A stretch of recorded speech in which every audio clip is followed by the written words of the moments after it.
প্রিয় শ্রোতাগণ, আজকে আমরা আপনাদের কাছে পিশাচ নিধনে এক সাধুর সংগ্রামের গল্প উপস্থাপন করতে চলেছি। আরও গল্প পেতে হলে আমাদের চ্যানেলটি সাবস্ক্রাইব করে রাখবেন এবং একটি লাইক দিয়ে আমাদের পাশে থাকবেন। চলুন গল্পটি শুনিয়ে নেওয়া যাক। বহু বছর আগে পূর্ব ভারতের এক প্রত্যন্ত গ্রামে বাস করত একটি নিঠুর ও ক্ষমতালোভী তান্ত্রিক, যার নাম ছিল রুদ্রনাথ।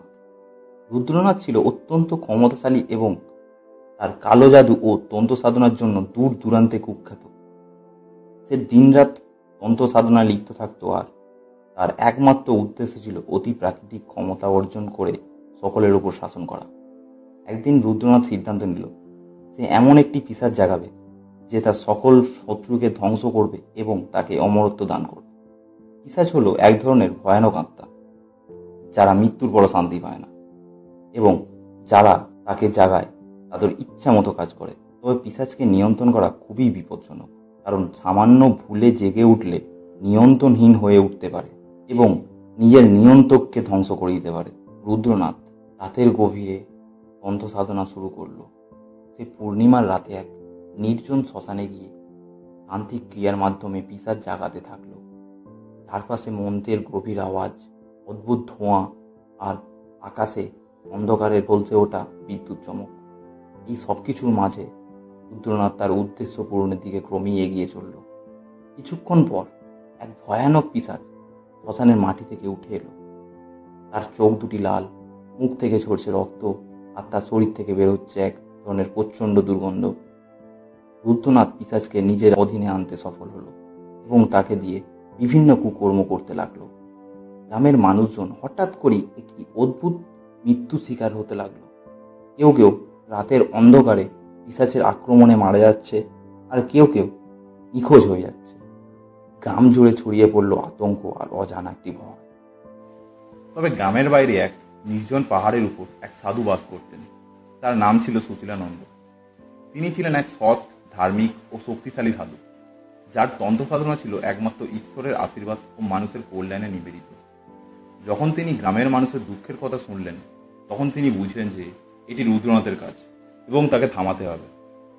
সাধু সুশীলানন্দ রুদ্রনাথের বিরুদ্ধে এক কঠিন পরিকল্পনা তৈরি করলেন। তিনি জানতেন যে পিশাচ নিধন সহজ নয়, বিশেষ করে তখন যখন এক শক্তিশালী তান্ত্রিক তাকে নিয়ন্ত্রণ করে। তবে তিনি ছিলেন বিশ্বাসী যে সত্য ও ন্যায়ের শক্তি সবসময় অশুভ শক্তিকে পরাস্ত করতে সক্ষম। সুশীলানন্দ এক গভীর রাতে নিজের সকল তন্ত্র মন্ত্র প্রস্তুত করে রুদ্রনাথের মুখোমুখি হতে রওনা দিলেন। তিনি সেই শ্মশানে এসে পৌঁছালেন যেখানে রুদ্রনাথ তার পিশাচকে জাগিয়েছিলেন। রুদ্রনাথ যখন সাধুকে দেখলেন, তখন সে বুঝল যে সাধু তার পরিকল্পনা বানচাল করতে এসেছে। রুদ্রনাথ পিশাচকে সাধুর উপর হামলা করতে নির্দেশ দিল। পিশাচ তার ভয়ানক চেহারা নিয়ে সাধুর দিকে ছুটে এলো, কিন্তু সাধু সুশীলানন্দ শান্তভাবে তার মন্ত্রপাঠ করতে লাগলেন। হঠাৎ করে পিশাচ থেমে গেল। তার শরীর থেকে ধোঁয়ার মতো কিছু বের হতে লাগলো। সাধুর মন্ত্রের শক্তিতে পিশাচ দুর্বল হতে শুরু করলো। রুদ্রনাথ অবাক হয়ে গেল এবং তার সমস্ত শক্তি দিয়ে সাধুর উপর আক্রমণ করল। কিন্তু সাধু ছিলেন অপরাজেয়। তিনি ঈশ্বরের নাম নিয়ে রুদ্রনাথের সকল কালো জাদু ভেঙে ফেললেন। পিশাচটি ধীরে ধীরে দুর্বল হতে হতে একসময় আকাশচুম্বী চিৎকার দিয়ে মাটিতে লুটিয়ে পড়ল এবং একই মুহূর্তের মধ্যেই বিলীন হয়ে গেল। রুদ্রনাথ ভয় পেয়ে পিছু উঠতে চেষ্টা করল, কিন্তু সাধু সুশীলানন্দ তাকে তার শক্তি দিয়ে রুদ্র করলেন। রুদ্রনাথ বুঝতে পারলেন যে তার শেষ সময় এসে গেছে। সাধু সুশীলানন্দ রুদ্রনাথকে শাস্তি হিসাবে তাকে তার নিজের পিশাচের মতো আত্মা হিসাবে আটকে রাখলেন, যাতে সে চিরকাল শাস্তি পায় তার কুকর্মের জন্য। গ্রামের মানুষ সাধু সুশীলানন্দের প্রতি কৃতজ্ঞ হয়ে উঠল এবং তারা তাকে গভীর শ্রদ্ধা জানালেন। সাধু সুশীলানন্দ তার তন্ত্র সাধনার মাধ্যমে দেখিয়ে দিলেন যে ন্যায় ও শক্তি সবসময় অশুভ শক্তিকে পরাস্ত করতে সক্ষম এবং যারা সত্য ও ধর্মের পথে থাকে তাদের সাহায্যে সর্বদাই ঈশ্বরের আশীর্বাদ থাকে। গল্পটি পুরো শোনার জন্য ধন্যবাদ বন্ধুরা।